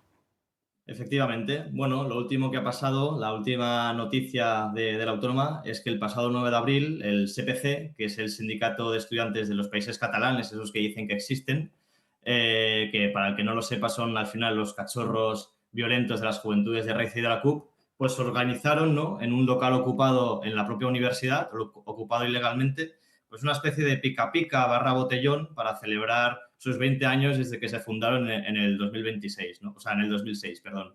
Entonces, bueno, en esta aquelarre hicieron diferentes promociones y menús, pues por ejemplo el menú Terra Lliure o una promoción que a ellos les gusta mucho, que es el menú ETA, ¿no? Al final esto es una provocación, es una vergüenza y es una forma de blanquear y banalizar el terrorismo de ETA pasando por encima de todas las víctimas, ¿no? Entonces, claro, frente a esto, la cosa está en que nosotros, Sacabad, lleva más de 3 años vetado de la Universidad Autónoma de Barcelona, donde no se nos permite poder organizar actos como el resto de universidades, pese a formar parte, ¿no?, del tejido asociativo de la propia universidad. Entonces, claro, mientras el rectorado está tan distraído, ¿no?, e está tan distraído intentándonos vetar y censurar de forma sistemática en la universidad, pues por otro lado vemos cómo se permite, ¿no?, que se organicen actos donde se haga auténtica apología al terrorismo y se blanquee el terrorismo que tantas víctimas ha causado en España, ¿no?, a lo largo de la historia. Entonces, claro, que esto pase en una universidad pública y que un rector lo permita, pues es lo que nosotros denunciamos. Por lo tanto, bueno, nosotros no nos íbamos a quedar de brazos cruzados viendo el panorama y hemos actuado en consecuencia. Y, bueno, aparte de denunciar de forma mediática en nuestras redes sociales pues lo que ha pasado, para que se conozca realmente qué es lo que pasa en la Universidad Autónoma de Barcelona en el resto de España, porque desgraciadamente, bueno, hay gente que desconoce, ¿no?, lo que realmente se vive en los campus universitarios. Pues además de esto, hemos registrado una instancia ante el rectorado de la universidad y, bueno, ahora están obligados, ¿no?, a decirnos en primer lugar quién ha aprobado esto, por qué se ha hecho y qué van a hacer en consecuencia, ¿no?, cuáles son las acciones que van a tomar. Y además, bueno, también hemos recurrido ante el defensor del estudiante, ya que creemos que no se puede hacer apología al terrorismo en una universidad pública, ¿no? Y bueno, todo esto, ¿no?, ha derivado un poco en que Vox al final en Cataluña pues han denunciado, ¿no?, ante la justicia a este sindicato, que esperemos sea ilegalizado lo antes posible. Así que al final nosotros lo tenemos muy claro y lo denunciaremos las veces que haga falta. El rectorado de la Universidad Autónoma de Barcelona al final permite la apología al terrorismo, ¿no? Permite que se reivindiquen, ¿no?, los símbolos terroristas, los símbolos etarras de tantos asesinos y de tantas víctimas que tenemos en nuestro país, ¿no? Y esto es un poco lo que desgraciadamente ha pasado y lo que nosotros, pues bueno, hemos denunciado hace unos días. Bueno, no solo lo permite o incluso hace la vista gorda, sino que parece que directamente lo facilita y, mientras tanto, impide otro tipo de actos, como bien denunciaba. En fin, Carlos Caballero, ha quedado clarísimo. Muchísimas gracias. Nos unimos a su denuncia y somos, ya sabe, el altavoz para denunciar este tipo de cuestiones y ponerlo en el foco, sin duda. Gracias a vosotros. Adiós. Son las 13:23. Nos vamos a ir, señores, a la última pausa de publicidad del día de hoy y a la vuelta continuamos hablando de más asuntos, no sin antes preguntarle a Julio si está alimentando sus redes sociales para unir. No, estoy en dique seco. No estoy. Es que ¿No estás inspirado? Porque hay momentos en que pienso que es que me tiene encadenado este aparato. Siento como si tuviera una argolla y necesitara tocarlo y hablar con él y no tengo Si lo sé, ganas. no te bajamos el cargador del móvil, que estaba apagado muy bien. Sí, estamos encadenados, somos esclavos del teléfono móvil. Fíjate que además aquí hay una manzanita mordida. Eso es el pecado original, hombre. Agencia de noticias unipersonal, pues estoy encadenado. Es obvio que estás encadenado. O sea que estás encadenado porque quieres. Breve pausa y enseguida volvemos. ¿Sabías que las horas más caras de la electricidad son justo cuando más la necesitas? Mañana y noche la luz se dispara y tu factura también. Con el nuevo modelo de autoconsumo remoto con baterías de comunidad solar, almacenas la energía que producen tus paneles situados en un parque solar durante el día y la usas cuando el precio de la luz es más cara. Producción, almacenamiento y ahorro, todo en un mismo proyecto y listo para cualquier vivienda. Pisos y casas que no pueden instalar paneles en el tejado están de suerte. Únete al cambio y protégete de las subidas de la luz. Llama ya al 980 28 12 o entra en comunidadsolar.es.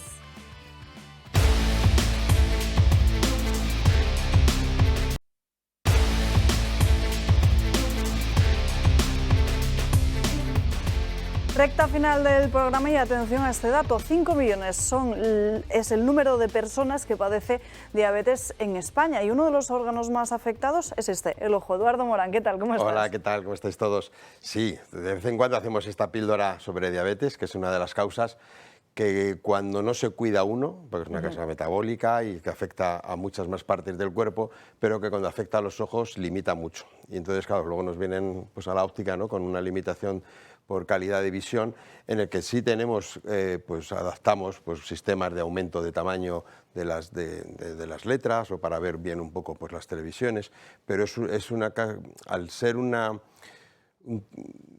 tema metabólico en el que la parte de la retina se traspasa contenido venoso y arterial, y lo que hace es deteriorar la información que llega desde la retina a nuestro cerebro. Entonces, claro, tenemos situaciones en las que el campo visual nos está afectado, y aunque luego el tratamiento, ¿no?, a nivel de retinopatía diabética, que es como se denomina, lo hace a nivel oftalmológico, cuando ha habido deterioro, pues nosotros tenemos que utilizar sistemas de ayudas visuales de baja visión para utilizarlo.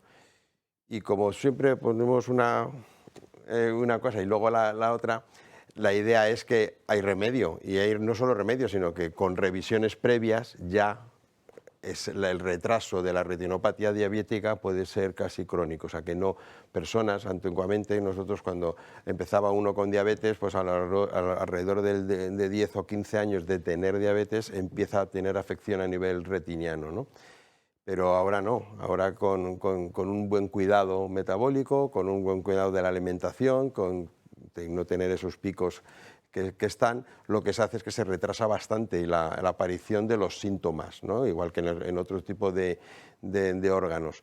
Y bueno, pues como siempre aquí intentamos marcarlo en ese sentido, nosotros cuando hacemos toda la revisión, y una de las preguntas que se hace si es diabético o si tiene alguna en la familia de diabéticos, hacemos una revisión un poco específica, ¿no?, para los diabéticos. Hacemos una fotografía de fondo de ojo para ver si hay algún síntoma que pueda decirnos que hay ahí alguna afección ya, y en algunos casos, pues ese tipo de afección que detectamos, pues ellos no sabían que eran diabéticos. O sea, que quiere decir que muchas veces dentro de esos 5 millones de personas que hay en España, pues se habla que de un 30% es diabético y no lo conoce y no lo sabe. Entonces, claro, no pone los medios para que esa retinospatía diabética o esa afección a nivel ocular no llegue, ¿no? Nosotros cuando vemos esos signos, esos síntomas, lógicamente lo ponemos con su endocrino y con su oftalmólogo en ese sentido en contacto, y nosotros una vez que está afectado, pues el mecanismo que utilizamos de aumento de tamaño y de aumento para que, bueno, pues dentro de que uno tenga alguna afección pueda hacer una vida casi normal en ese sentido a nivel visual.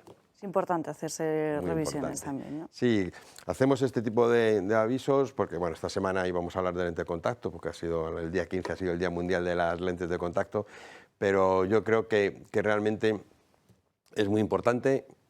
Cuidado en cuanto a que uno tiene que saber si es diabético o no, y si es diabético, cumplir un poco pues, con las normas de los diabéticos, que son un poco latosas a nivel de alimentación, a nivel de actividad física, pues para que ese tema vascular, que es realmente lo que es la diabetes en muchos casos, no nos afecte, en este caso en ojos, pero afecta en cualquier otra parte del cuerpo, lógicamente. Pues Eduardo Morán, que sepan todos los espectadores que todos los que vayan a realizarse una revisión visual auditiva van a tener esta revisión visual específica para diabéticos, 30% de descuento en gafas graduadas, 15% en lentes de contacto y 2 por 1 en audífonos. Muchísimas gracias. Que yo iría a hacerme la revisión solo por estar con él un ratito. Por supuesto. Contigo con cualquiera. Si hay que tomarse un café, también nos lo tomamos, porque al final es una óptica, somos óptica familiar y llevamos casi 40 años y es lo que hacemos. Sois una óptica de contacto. Exactamente, no cabe duda. Muchas gracias. No la veía venir, no la veía venir. En fin, gracias, Eduardo. Muchas gracias. Estamos a la espera en estos momentos de que Santiago Abascal salgan apenas unos minutos en atender a los medios de comunicación en esta pre-campaña electoral en Andalucía. También nos atenderá al final de este programa Jorge Buxadé, pero antes vamos con página de corrupción, porque ya saben que durante todos estos días se sigue celebrando diferentes vistas en el Tribunal Supremo. Por allí están pasando diferentes testigos llamados a declarar, dando su versión de los hechos, y uno de los hombres del momento es este Víctor de Aldama, que fue llamado el pasado jueves por el juez para que le hiciera entrega del famoso sobre, ese sobre que acreditaría la financiación irregular del Partido Socialista. Precisamente hoy El Mundo muestra la prueba de cómo Víctor de Aldama habría organizado esa famosa cena con Delcy Rodríguez y 5 ministros del gobierno de Pedro Sánchez. 2 cenas pagó Compañeros, no es esta información a la que me estoy refiriendo. Estaba hablando del diario El Mundo, esa factura del catering emitida por la empresa Sovejano, que dispuso una cena para 9 comensales, 5 ministros, entre ellos estaba Salvadorilla o incluso también el propio Marlaska, hasta en 2 ocasiones diferentes, cenas que no se llegaron a producir porque fue cuando precisamente Delcy Rodríguez no salió del aeropuerto de Madrid-Barajas. Se quedaron sin cenar. Se quedaron sin eso hay que compensarles. Y Ana Pardo de Vera, atención, que ha concedido una entrevista en OK Diario. Estos son sus titulares. La he visto. A mí me gustaría ser política, pero política de verdad. Política para transformar la sociedad, para enriquecerla. Yo ya lo sé que un político está mal pagado, pero elige. Si quieres estar mal pagado, pero quieres de verdad poder para transformar la sociedad. Soy presidenta de ADIF. Y en ADIF no ha sido contratada. Yo no tengo competencias en INECO para la contratación. Lo único que se me podría achacar es haber pasado un currículum que se me deriva, habérselo pasado a la presidenta de INECO. Esa es la razón por la que yo dije en su momento que no había influido en la contratación. Del señor Gonzalo Víctor, como le llamaban, yo no sabía que se llamaba Aldama, pero yo sabía que se llamaba Gonzalo Víctor, y que varias veces me encontraba en el ministerio y en algún otro sitio, en alguna otra cafetería, etcétera, que me resultaba muy raro que una persona ajena al ministerio estuviese allí, en un ala que es un ala reservada y muy institucional. No me había pasado con 5 ministros, pero yo en ningún caso, vamos, es que ni se me pasó por la cabeza que tuviese nada que ver en ninguna empresa, que tuviese algo que ver, ni que fuese proveedora del ministerio, jamás. A Santos Cerdán le vi en algunas ocasiones, sí, vino a verme tanto en ADIF, como presidenta de ADIF, como secretaria de Estado. Los casos que recuerdo, que habrá venido 3 veces, 4 veces, siempre vino con el consejero de Navarra, de ordenación territorial, pues para interesarse con temas como el bucle de Pamplona, que es el acceso a Pamplona que está todavía sin hacer y que llevaba muchos años en estudio informativo sin aprobar, porque tenía varias complicaciones de acceso, de la conexión con la Volkswagen, etcétera, de la conexión de Pamplona con el País Vasco, de Tafalla.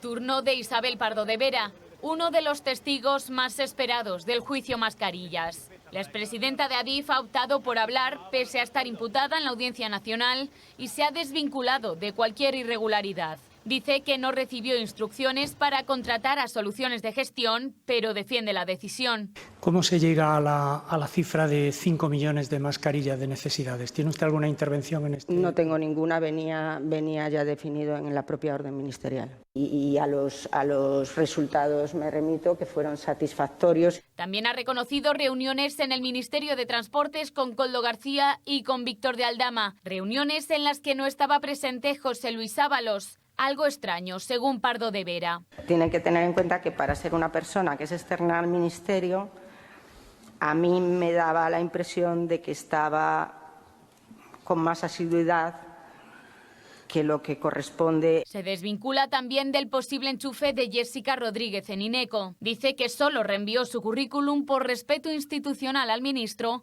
y que no la renovó al conocer su relación con Ábalos. Claro, una vez yo le he pasado ese currículum a la presidenta de INECO, al señor ministro, y le llamé y le dije: ministro, no es posible continuar la relación contractual de esta persona.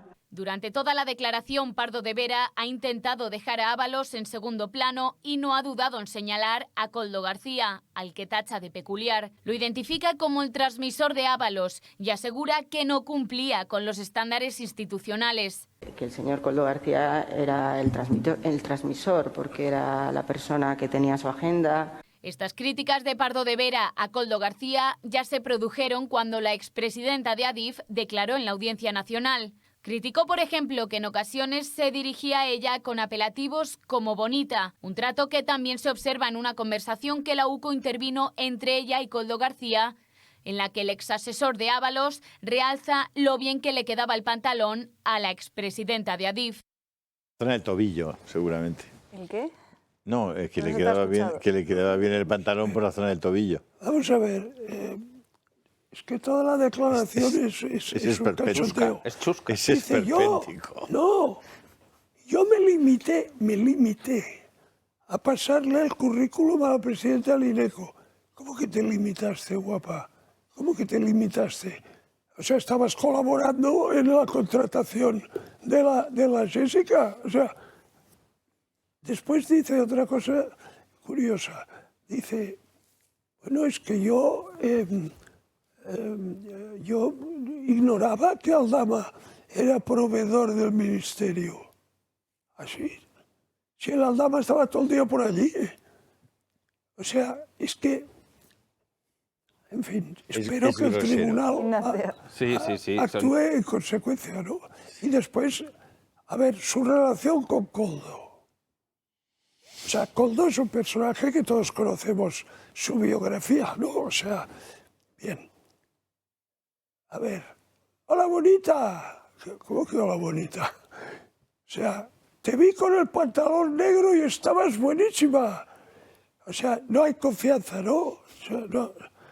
O sea, yo a todas las que veo les digo esto. O sea, vamos a ver, qué tontería. O sea, había una relación de intimidad. Si no, no dices hola bonita. Yo no le digo hola bonita a nadie. Bueno, tú prueba a hacerlo con tres señoras por la calle y acabas en la cárcel. O sea, ¿cómo se te ocurre decirles eso, no? hola bonita y buenísima. O sea, tenían una relación de intimidad, o sea, de amistad íntima, vamos.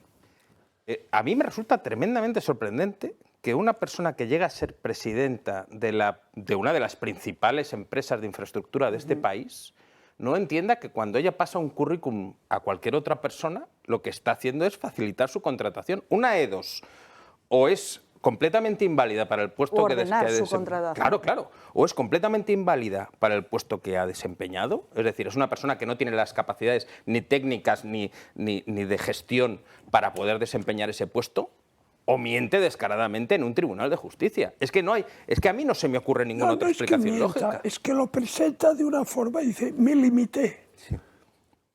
Esto es como si tú dices, yo me limité a entrar en el banco, a ponerle la pistola al pecho al cajero y me llevé 1 millón de euros. Me limité a hacer esto. Ah, vale, pues. Entonces, claro, la tía dice, me limité a pasar el currículum. O sea, ¿queréis saber la realidad de la escena? Oye, Isabel, que ha llegado lo de la amiguita de Ábalos. ¿Dónde la metemos? Vamos a meterla en el INECO. Venga, y le dice a la presidenta del INECO, tú pues enchufa esta que es amiguita de Ábalos, ya está. Eso es lo que ha pasado. O sea, entonces que eso se reduzca a la frase, me limité a pasar el currículum. Oye, ¿por qué habéis aceptado los dos lo de presidenta?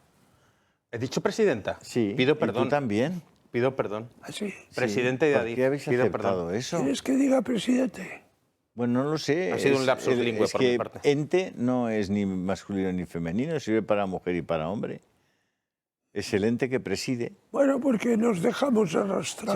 Sí, pero en mi caso ha sido un lapsus. Yo procuro sistemáticamente utilizar bien la palabra presidente de Adif. Dejadme que salude a Jorge Buxa, del jefe de la delegación de Vox en el Parlamento Europeo. Bueno, Jorge, muy buenas tardes. Muy buenas tardes y muchas gracias por la invitación. El placer es nuestro, sobre todo por esa alarma que ya se está encendiendo en todos los países europeos ante el control de fronteras o no control debido a esta regularización masiva de inmigrantes que ha aprobado Sánchez. Lo denunciamos desde el primer día en Vox en el Parlamento Europeo.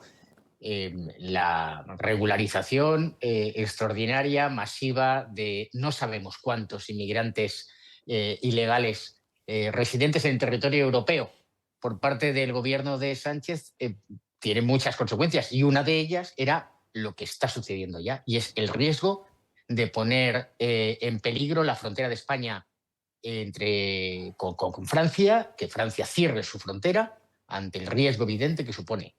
Yo creo que incluso Sánchez está buscando esto. Sánchez quiere aislar a España. Sánchez, su modelo es Cuba. Su modelo es el aislamiento y la persecución para seguir siendo él el representante de no se sabe qué internacional globalista. En fin, Es desastroso, los riesgos son tremendos. Acabo de ver en redes sociales un vídeo de las colas, entiendo que es la subdelegación del gobierno en Almería, que es un auténtico ejército, un ejército de varones que van a ser legalizados y que mañana mismo van a estar en los servicios sanitarios, van a estar pidiendo vivienda pública, van a estar, evidentemente, llevando a la baja los salarios, van a incrementar brutalmente el gasto público. En fin, es una de las mayores traiciones del gobierno de Sánchez, sumada pues, a esos indultos o amnistías, porque la corrupción política, la corrupción moral es infinitamente peor que la corrupción económica. Bueno, usted mismo ha denunciado cómo Sánchez está rompiendo lo que viene a ser Europa desde dentro, y es que esto es pues, un grave riesgo para la seguridad europea, ¿no? Absolutamente. No oímos más que a Sánchez y a otros, porque por desgracia el Partido Popular, algunos de sus líderes se suman a esa cacería contra Vox de decir que somos antieuropeos. Precisamente somos los que hemos lanzado la voz de alarma. Si hay una cosa buena que trajo la Comunidad Económica Europea es precisamente la libertad de movimientos de las personas dentro del espacio de la Unión Europea.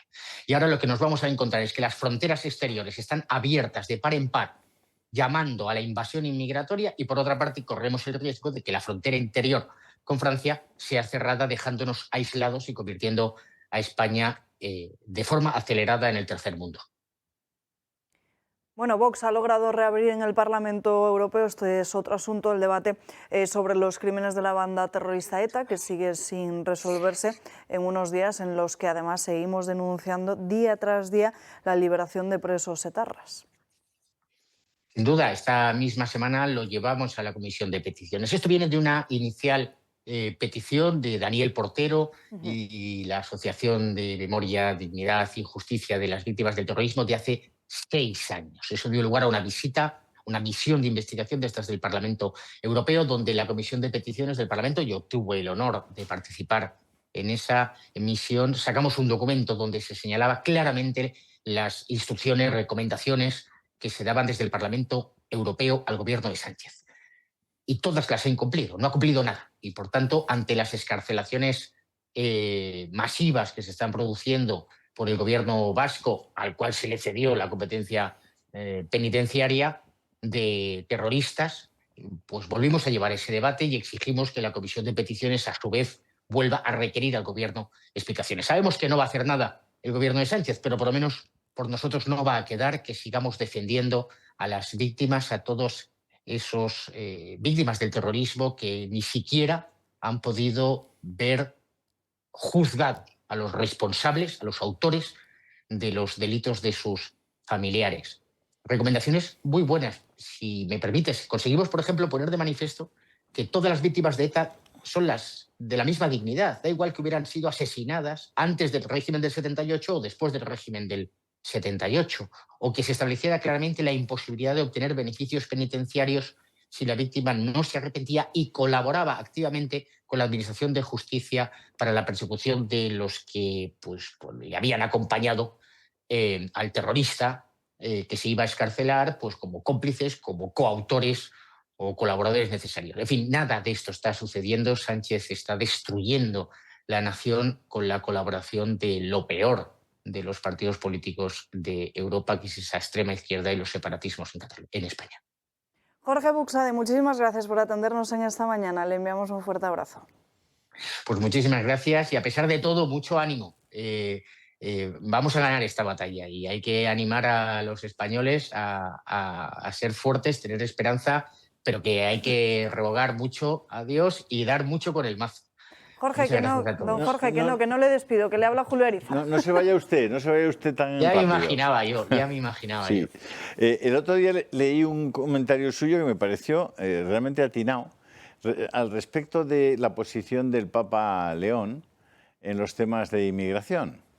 Y como me parece que ese es un asunto que además va a constituir una verdadera batalla, no solamente social, sino espiritual, en la que hay muchos matices y hay que tomar el asunto muy en serio, razonarlo muy bien y explicarlo muy bien, ¿no? Es decir, ¿puede usted explicar ese mensaje que usted escribió? Un mensaje, yo creo que relativamente corto, sencillo y con sentido común. Es decir, el Papa puede opinar sobre cualquier cosa. Esa teoría de que el Papa no puede hablar, el Papa puede hablar sobre cualquier cosa. Ahora, en todo lo que no sea de estricta materia espiritual dirigida a los católicos, está sujeto al escrutinio. Y, por tanto, podemos criticarle con total libertad. Y más aún, yo diría que quienes con más libertad moral y espiritual podemos opinar somos quienes ejercemos o intentamos ejercer como católicos. A mí me llama muchísimo la atención que en las redes sociales, sobre todo en el mundo paracatólico, digámoslo así, se eleve a los altares a Pedro Sánchez simplemente porque en esa lucha por convertirse en el líder de la internacional globalista, de la internacional yihadista y de la internacional terrorista, pues ponga un tuit de apoyo al Papa. Bueno, esto alrededor de cuestiones puramente opinables. Y yo creo que ahí tenemos que centrar. El Papa puede hablar, y si habla de cuestiones que están ajenas a su ámbito de poder espiritual respecto de los católicos, pues está sujeto al escrutinio. La posición respecto de la inmigración ilegal es una posición que se ha mantenido de forma firme en los escritos por parte de la Iglesia Católica. No podemos acoger a aquellos que vienen aquí a delinquir, que vienen a contravenir nuestro orden social, nuestro orden político y nuestro orden moral, quienes vienen con voluntad de construir su propia civilización, y, por supuesto, nuestra capacidad de acogida ha sido superada. Llevamos ya meses nosotros en Vox diciendo que no cabe ni uno más. Basta ver las listas de espera, basta ver la situación de la vivienda, basta ver el crecimiento de la inflación como consecuencia de un consumo brutal y un consumo que no genera riqueza. En fin, España ya está más que saturada, no cabe ni uno más, y lo que procede es reordenar y devolver a sus países a todos aquellos que no tienen que estar en el territorio nacional. Y esto no es nada anticristiano ni nada por el estilo. Y no quiero entrar o poner ese ejemplo que es muy populista, pero que no deja de ser cierto, que es que las leyes de acogida y de extranjería en la Ciudad del Vaticano son las que son. Ha quedado clarísimo. Pues le agradezco muchísimo la explicación. Yo creo que además va a ser necesario en los próximos días, semanas, que ustedes desde Vox expliquen bien esto. Aquí estamos. Lástima que solo me llaman del Toro TV, no me llaman de las televisiones generalistas. No se preocupe, porque las televisiones generalistas están viendo el Toro TV. Fenomenal. Gracias, Jorge, un abrazo. Muchas gracias a ustedes. Santiago Abascal, en estos momentos atendiendo a los medios de comunicación. En términos de ese accidente que, con lo poco que sabemos en estos momentos, es un auténtico crimen perpetrado por aquellos que utilizan el dinero público para la corrupción, para pagar prostitutas, y que desde luego no lo utilizan ni para arreglar las vías, ni para arreglar las carreteras, ni para responder a los ciudadanos a los que se está acosando con unos impuestos absolutamente deleznables. Ahora voy a ese otro lado. Ahora voy a contestar a todos. En los últimos datos avanzados por el INE, han demostrado que la cesta de la compra se ha encarecido un 42% desde que Pedro Sánchez es presidente del gobierno. ¿Por qué cree que somos los españoles los que pagamos las consecuencias de su cuestión? Porque Sánchez, de entre todos los líderes mundiales que defienden sus intereses a su manera, con los intereses nacionales, desde una perspectiva más a la derecha, más a la izquierda, pero defienden intereses patrióticos, estamos ante un presidente del gobierno que solo está huyendo hacia adelante, que tiene a toda la mafia del Peugeot y a toda su mafia familiar procesada en estos momentos, y que por lo tanto no tiene otro remedio más que mantenerse en el poder, independientemente de lo que está ocasionando las familias. Los números que Sánchez ofrece cuando dice que España va como un cohete no son más que un insulto a los españoles más humildes, a las clases medias que están acosadas con impuestos y que ven que cada vez les cuesta más llegar a final de mes. Por lo tanto, solo puedo hacer una valoración, y es que ojalá este gobierno dure muy poco, ojalá Sánchez se atreva a dar la palabra al pueblo español, podamos votar, echarle y deshacernos de él y empezar a reconstruir España y todo lo que aquí ha sido destruido. Voy a intentar hacerle algunas cuestiones, señora Abascal. La primera es que hoy se ha conocido, además ya es una realidad, la expulsión de uno de los miembros fundadores de su partido, Ortega Smith. Él incluso amenaza con llevar esta decisión a los tribunales. No solo la expulsión de él, sino del señor Ansaldo y de Carla Toscano. ¿Qué le parece? ¿Qué valoración tiene de todo esto? Pues yo he de decirles que a mí me ocupa y me preocupa mucho los problemas de los españoles, los problemas de inseguridad, los problemas de los jóvenes para acceder a una vivienda, los problemas de las listas de espera, los problemas de agricultores, de ganaderos, el problema del olivar andaluz que está siendo arrancado, y ni me preocupa ni me ocupa en absoluto la política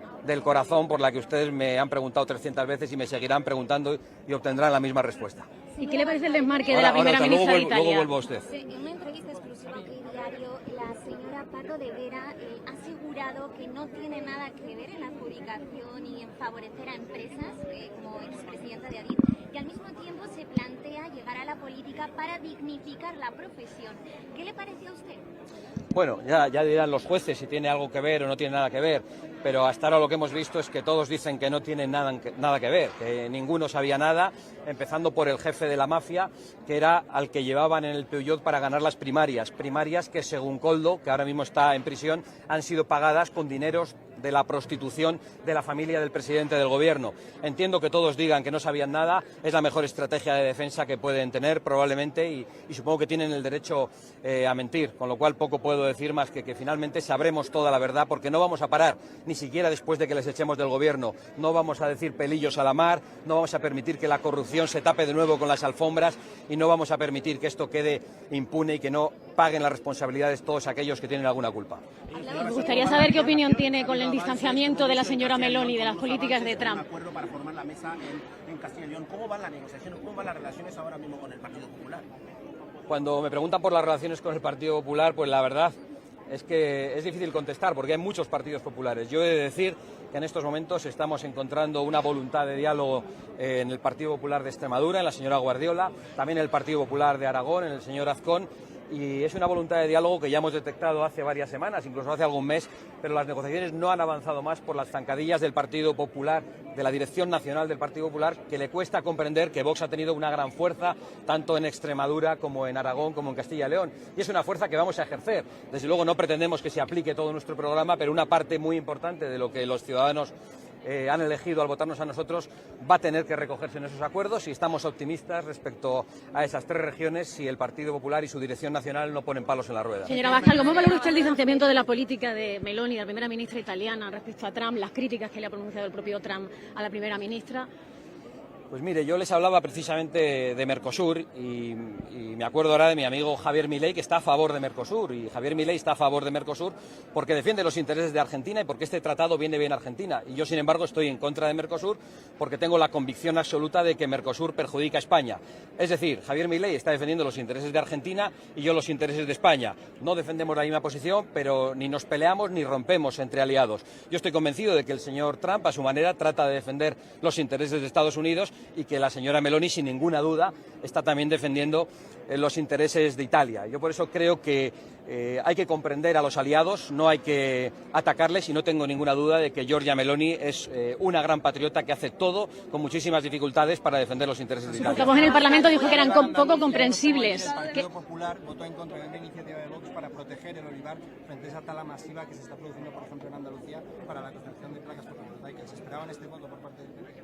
Pues la verdad es que a la hora de la verdad el Partido Popular y el Partido Socialista siempre votan conjuntamente, en las cosas verdaderamente importantes y en las graves, en todas aquellas que se votan fundamentalmente en Bruselas y que después nos imponen aquí y por la que nunca han preguntado a los españoles, el PP y el PSOE coinciden. Han coincidido en las políticas verdes, han coincidido en Mercosur, han coincidido en las políticas migratorias, aunque ahora el Partido Popular o una parte del Partido Popular en España hace como que se indigna con el proceso de regularización, pero tenemos aquí al señor Juanma Moreno diciendo que en ese tema no quiere entrar. Por eso cuando me hacían alguna pregunta sobre el Partido Popular, soy tan preciso. Prosiguen las preguntas de los compañeros en la respuesta de Santiago Abascal. No hay tiempo para más, señores. Gracias por acompañarnos a lo largo de esta mañana aquí en Dando Caña. Nosotros nos despedimos. Ya saben que esta tarde el mejor análisis de información y última hora con Xavier Orcajo en la redacción abierta. Por lo demás, síganos en nuestras redes sociales. Que pasen un feliz jueves. Esta mañana. Adiós.